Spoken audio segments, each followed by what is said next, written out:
So I'm not going to be working directly from the slides that I sent today. I'm going to be having Excel up the whole time so that we can work through things together. But it does contain some of the information about the structure of the formulas that I'm going to be going over today. So if you missed something while I'm talking through it, you can go back to those slides and see it, or if you just want to have that to use later on to reference back to. I would encourage you, if you can, to work along with me in the data, the spreadsheet, or if you have your own data that you want to do things with, to follow along, try to do some of the things there. So I will go ahead and pull up data now. Let's see, share screen.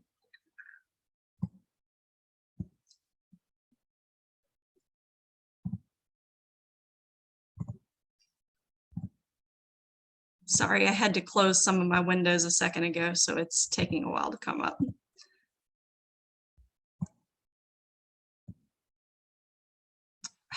Okay, there it is.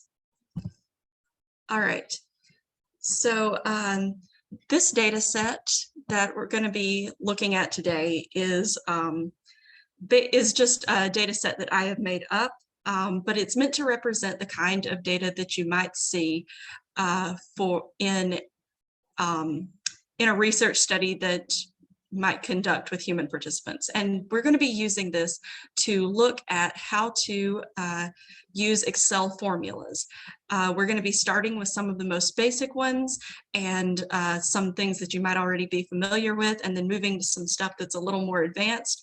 And hopefully what this will be able to do is to introduce you to some of the ways that you can sort of manipulate Excel to tell you certain things about your data, or to help you to reshape columns and the text in the columns, and basically just make working with your data a little bit easier.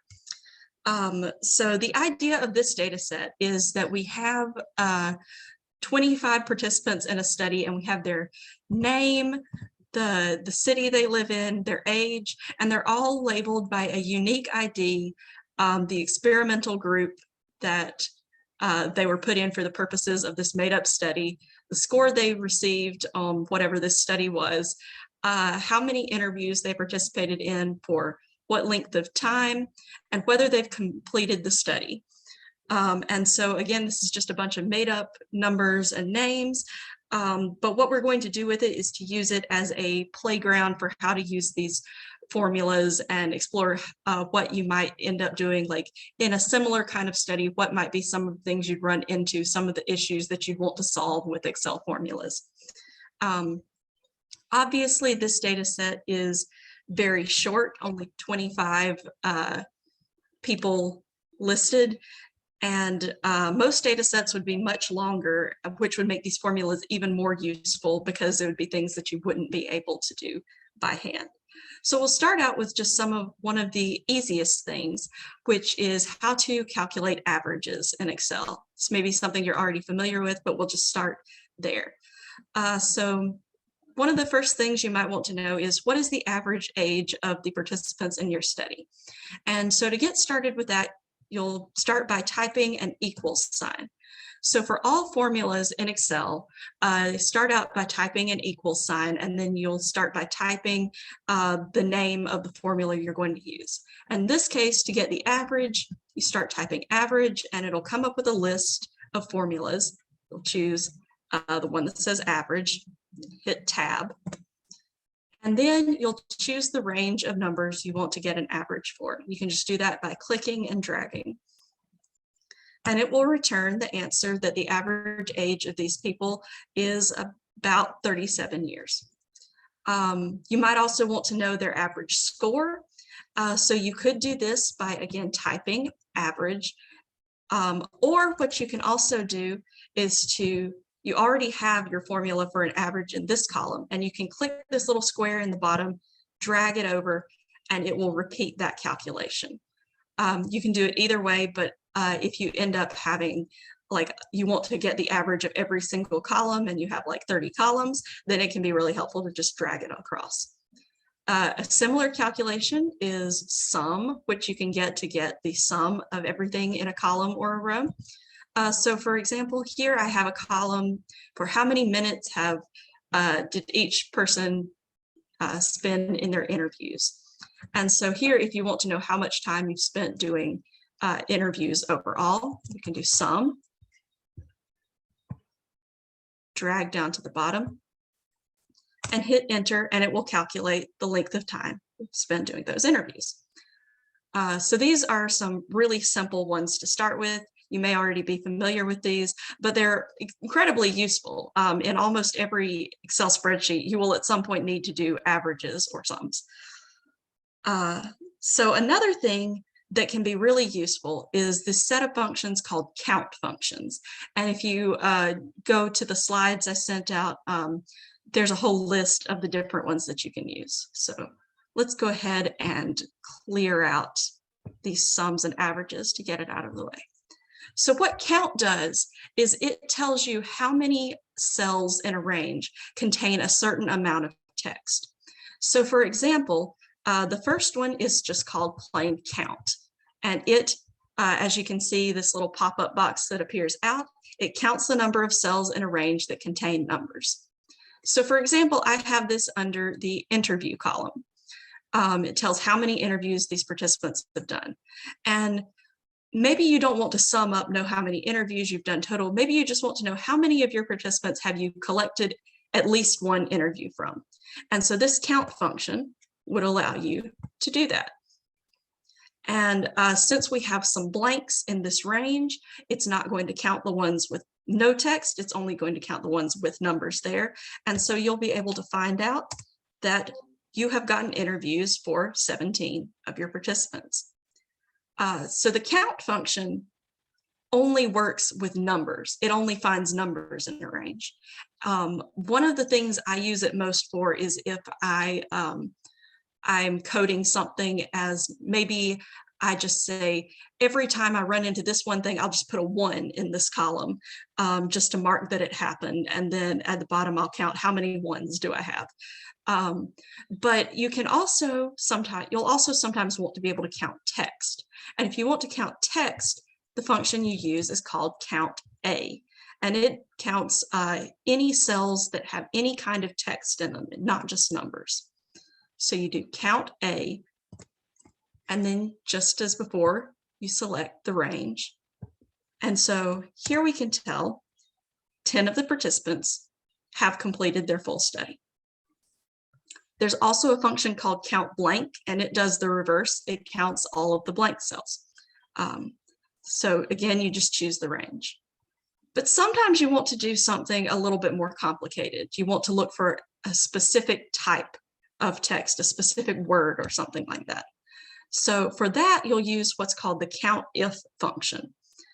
So for example, let's look at the city column. Maybe you want to know how many of your participants were from Atlanta. So COUNTIF, type equals COUNTIF, and you can just scroll down through this, through the drop-down menu to COUNTIF, hit tab. And this one is a little more complicated. It has 2 arguments to this function. So first, as before, you choose your range, and then you also type in what your criteria is for what you want it to count. So here you want it to count all the ones with the word Atlanta. So what you do is you type double quotes, and then you type Atlanta. And here it tells you there are 8 participants from Atlanta. One thing to keep in mind with this is that it only looks for full cells with that text. So for example, if you made a mistake and left off the A at the end, it's not going to tell you there are 8 cells that contain Atlanta in it. It's going to tell you there are 0 because there are 0 cells that have that. If you do want to look for a string of text that's within a cell, you can use wildcards, which are question marks and asterisk that represent unknown characters. So if you want to know how many of your participants are either from Atlanta or Athens, you can say the ones that just start with A and then type a star. And that will tell you 17 of your participants were from either Atlanta or Athens. So that is how to use the COUNTIF function for looking at text. However, you can also use it to look at numbers. So for example, suppose you want to know how many of your participants scored above a certain level, say above 200. So here you can use COUNTIF, and you can tell it again, you want to do the range, the column that looks at scores. And this time, you'll again use your double quotes, and you'll say you want it to be greater than 200. And here, we'll say 7 of them got scores above 200. And so you can use all of the standard logical operators for this. You can use equals for exactly 200, use greater than, less than, greater than or equal to, less than or equal to. And also you can do not equal to, meaning it'll find everything but that exact number. And that's in Excel, the way to do that is by a less than sign and then a greater than sign. So that means not equal to in Excel. So that is how to use the COUNTIF functions. Does anybody have any questions about these set of formulas?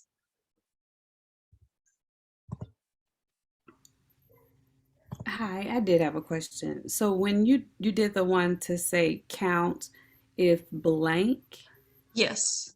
that was, what was the difference in the symbol for that one? Okay, so the COUNTIF blank is it's count blank here. It's just count blank, just typed out like that. And Okay. then you just do the same range as normal. Okay, thank you.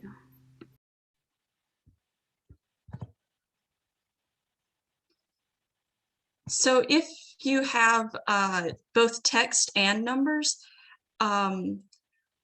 if you have both text and numbers, you can use count A. Count A works for any type of text. It just looks for if any characters are present at all. It's not specifically looking for letters. And someone asked about slides. I do have slides that I sent out at the beginning, but they might not have gone out to everyone. So I will go ahead and send those things out again. So there's the slides, and it won't let me send out the data because that file is open. If someone else wants to download it and put it in the chat, that would be helpful. All right. So I'm going to move on to the next one now. This is something that's a little bit more complicated. It's something called XLOOKUP. And what XLOOKUP does, well, I'll let Excel explain it to you. XLOOKUP searches a range for a match and returns an item from a second range. So what does that mean? Okay, so an example of this is, suppose you're writing your paper and you need to reference something specific about the person with the ID number S409. You need to mention something specific about them, like what city they're from, what their age is.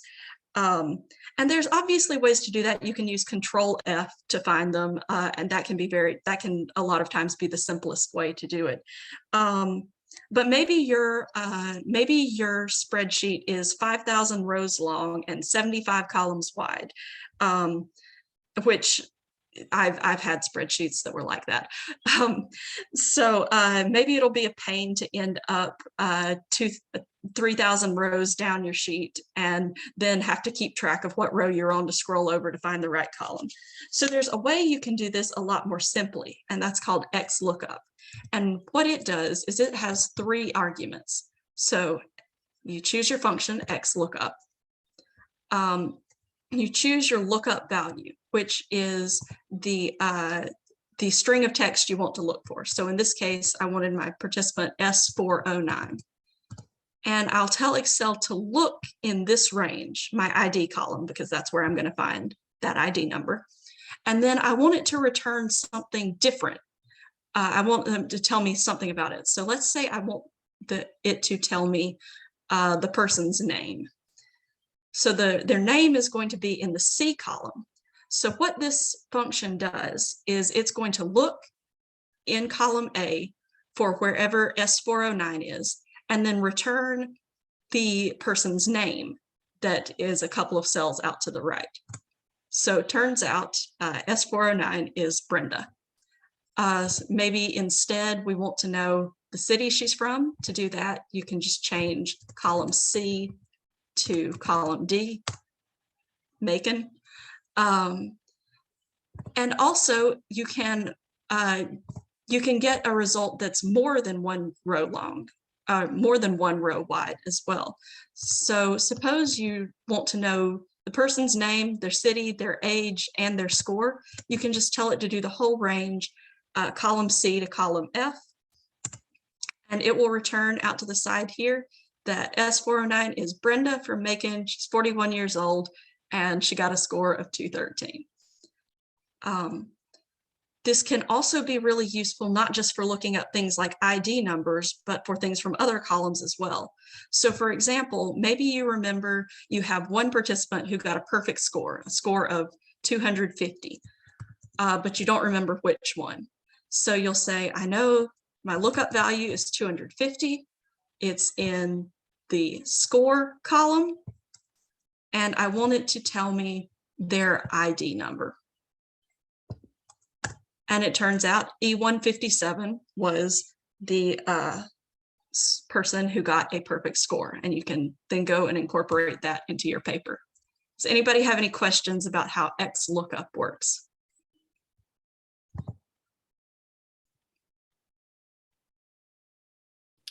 Yeah, I have a quick question. In that last case, if you had more than one participant who had gotten that score, would it return both of those results in that same cell? No. So what it will do in that case is it will do the first one that appears. I think there are also parameters you can set to tell it how to search. I think that might be search mode. That's not one that's not a part that you normally use within the arguments, but it will just return the first one in the list. So yeah, if you do know that it's not going to be unique, or if you suspect it might not be a unique match, then you might not want to use this. Thank you.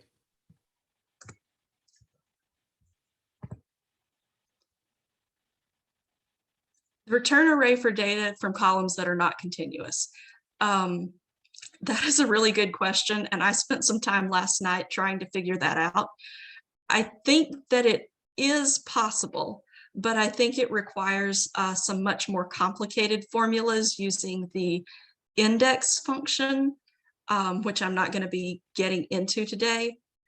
It's just a little bit more complicated, and I couldn't actually get it to work when I was trying to work with it.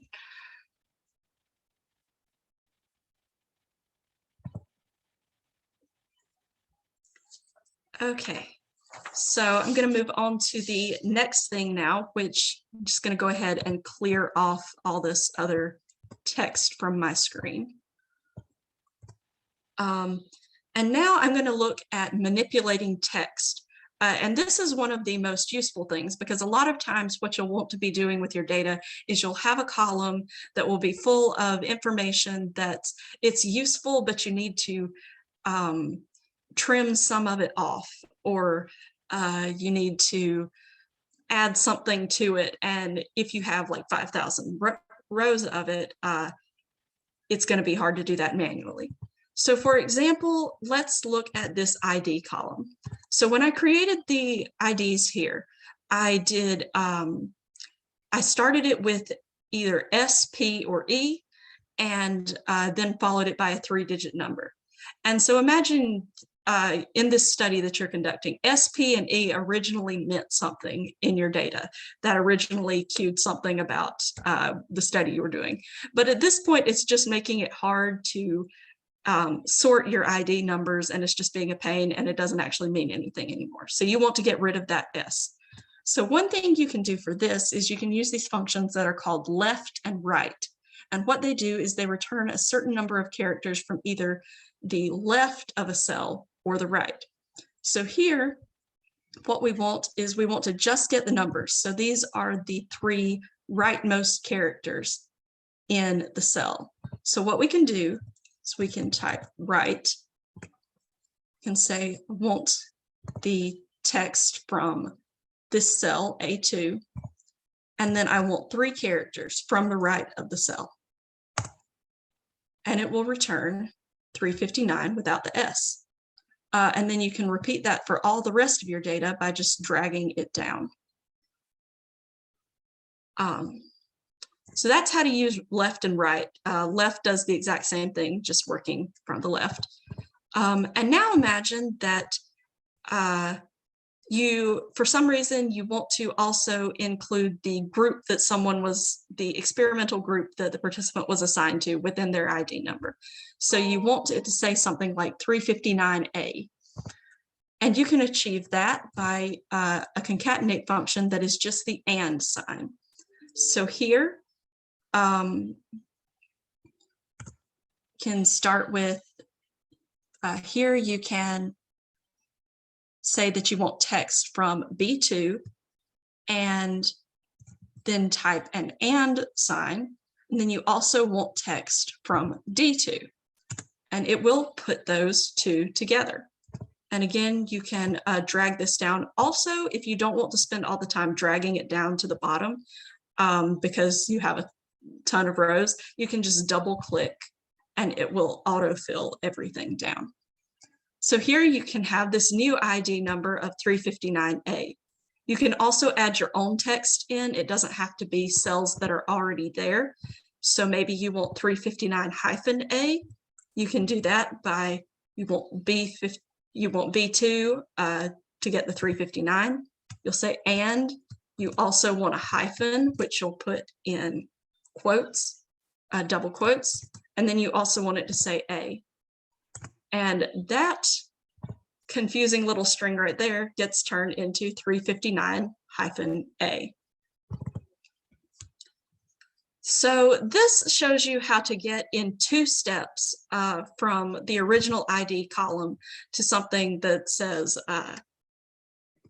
that strips off the letter from the beginning and adds a different letter onto the end. But you actually don't have to do this in 2 steps. You can just do it at the same time. So for example, you can combine this formula of right with these concatenate formulas to just say, I want right 3 of A2, and I want to add that to a hyphen and add that to E2. And you can go straight from this to this. So that is that can be a really useful way to manipulate your data to just get parts of one column and move it to another, or to move 2 columns together to add information. That can be extremely useful for reshaping what your data looks like. Does anybody have any questions about this section?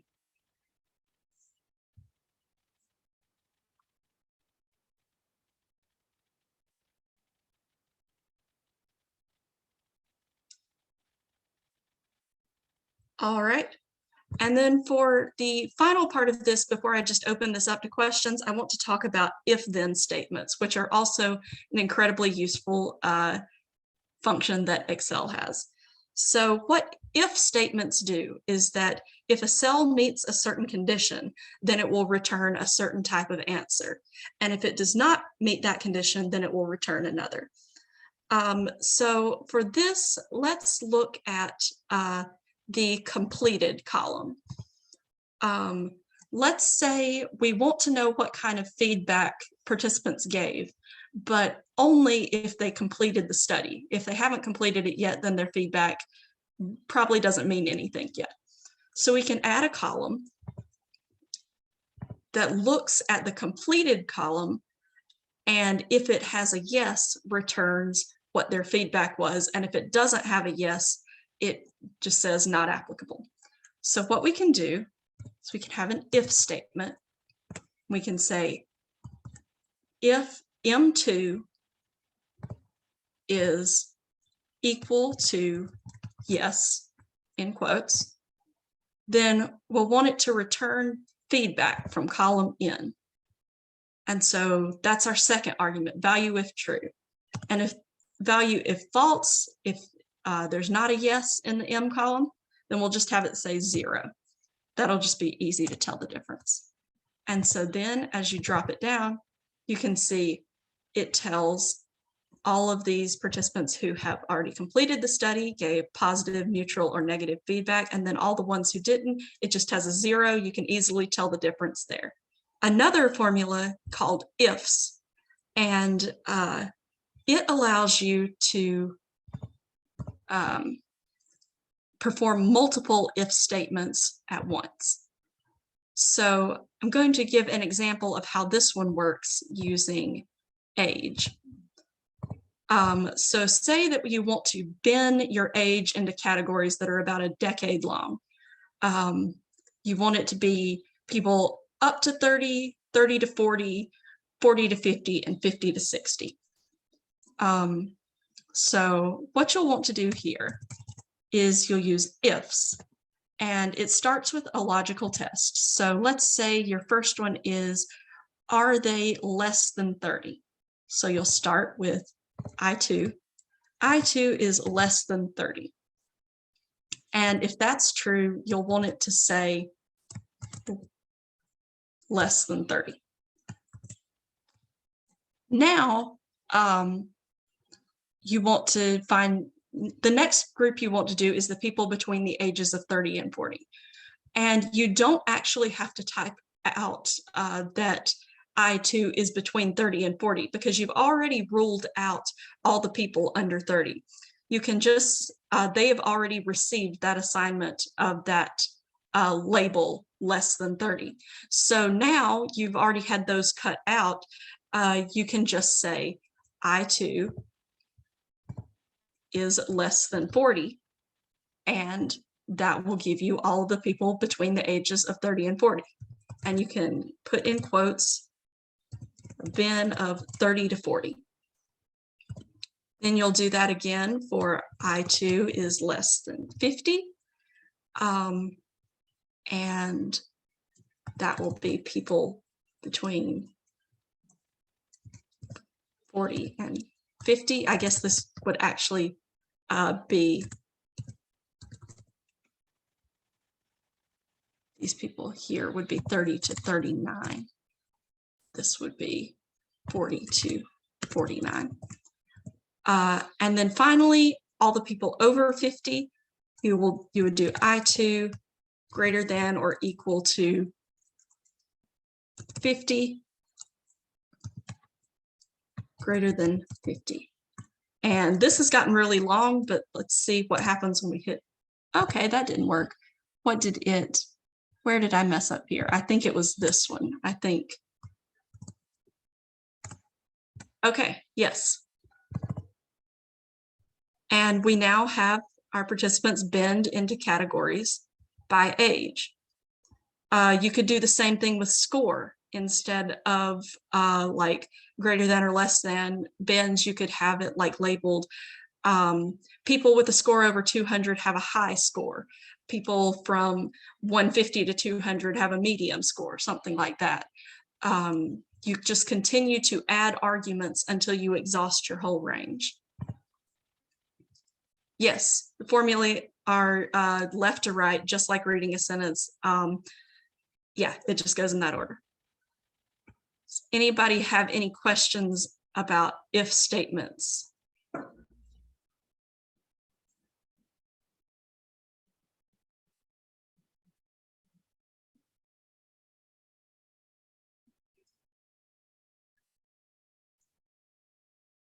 So it doesn't include at the end ever the not, the like with just the if one, it was if it was this, then it was not this. Ifs is only like you're only assigning positive statements. Right. The ifs one does not have it does not have an elsewhere condition. So you always have to make sure that your last one does something that will make sure it encapsulates all the rest of your remaining data. Thank you. How do you lock a formula if multiple people have access to it? Okay, so if you are working with a spreadsheet that multiple people have access to, I don't think there is a way to make only one person have access to the formulas. However, if you do want to make it so that the formulas aren't live anymore, like I said, that you can continue to add things in the completed column and these will still update. If you don't want them to update anymore, what you can do is you can highlight the column, can Control-C, Control-V to paste it, and then you can go down here to paste options and choose just paste the values. And so then all of these formulas will go away. There are no formulas anymore. It just says positive and 0. So these aren't live anymore. So that's one way to lock things, but then that doesn't just lock it to other people, it locks it to you too. So it's a double-edged sword. And can ifs compile several columns? Yes, it can. At least if I'm understanding the question correctly. For example, if you wanted to say something like, I'm trying to think of a good example because I know I've done this before.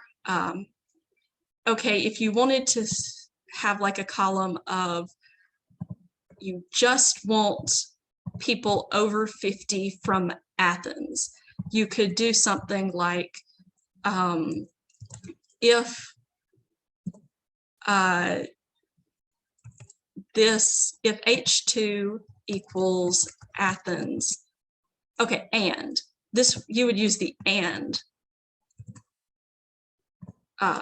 formula, and will allow you to compile a lot of different logical operators at once. So if and H2 equals Athens and age is greater than 50, then you go outside, whoops, you go outside your and parentheses and say you want it to say group A, and if not, group B. And so you can combine two things at once.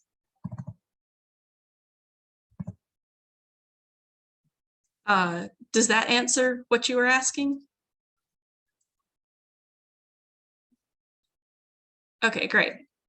Yeah, so I guess I should have brought these up as well. The and function, what it does is it combines two logical operators so that you can have things from different columns, or if you need to do something like something that's greater than this but less than this, you can use and for that. There's also an or function that if any of the arguments are true, then it will return true for that.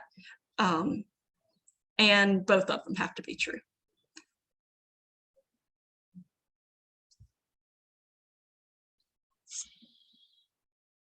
Any additional questions? At this point, I'll also open it up to like any questions about Excel formulas, not just the if ones. I have sort of a general question. As you're adding columns or adding rows, your existing formulas update automatically? Yes, they do. Okay, I thought so. Thank you. It is really helpful. Yes. How can we save these into some sort of script? I am not familiar with the scripting functions for Excel. I know those do exist, but I do not know how to operate them at this point.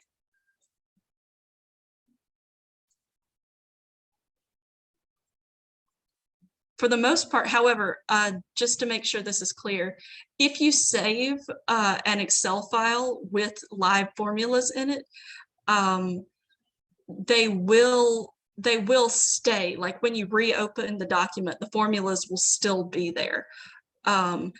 You specifically have to do the thing of like pasting them as values to get rid of the formulas.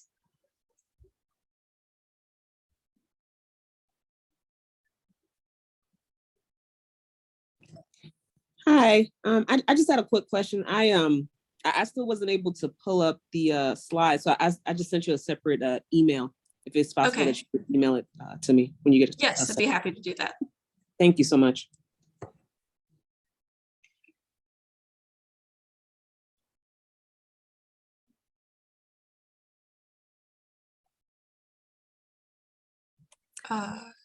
So I have, this is Diana. I have access to everybody's email, I believe, so I can send a copy of this recording once I've got it loaded to Kaltura.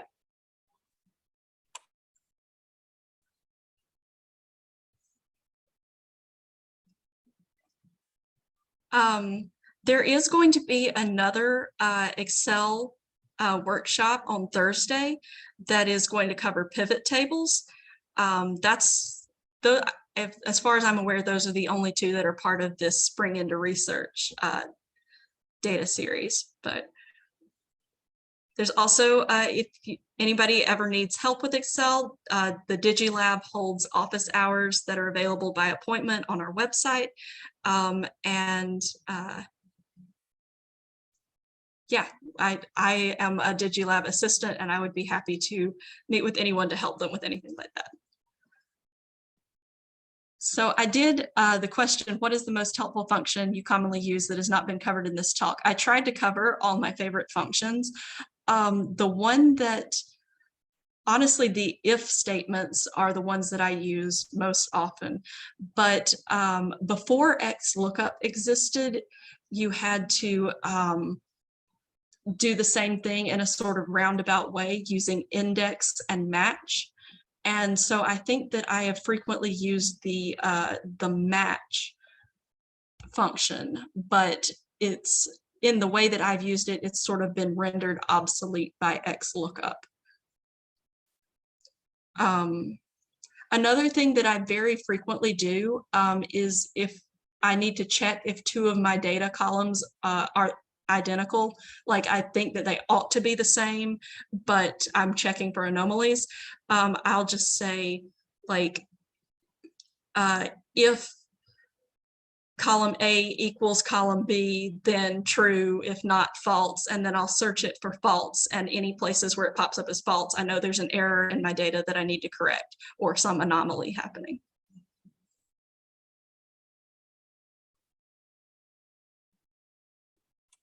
I added 2 links to the chat, one to the DigiLab website, which Keiko mentioned as a place to set up for consultations. There's also LinkedIn Learning, which is available through EITS. And I'm pretty sure they probably have some Excel training in there. So that might be another option. And those are more like self-paced modules. Question about, is there a way to reference another sheet or Excel file? I'm not 100% sure whether you can do it in a separate file, but you absolutely can do it across different sheets. And what that ends up looking like is, let's just see, add another sheet. Let's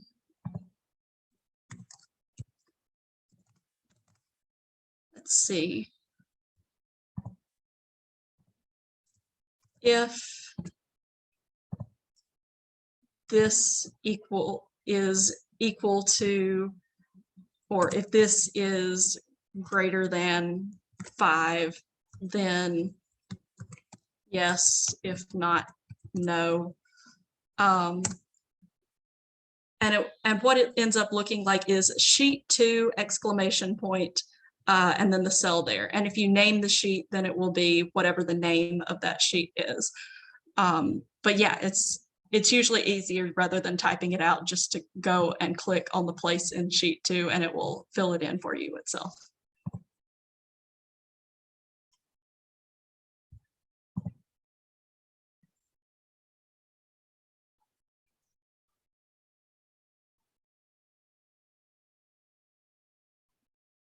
Are there any additional questions?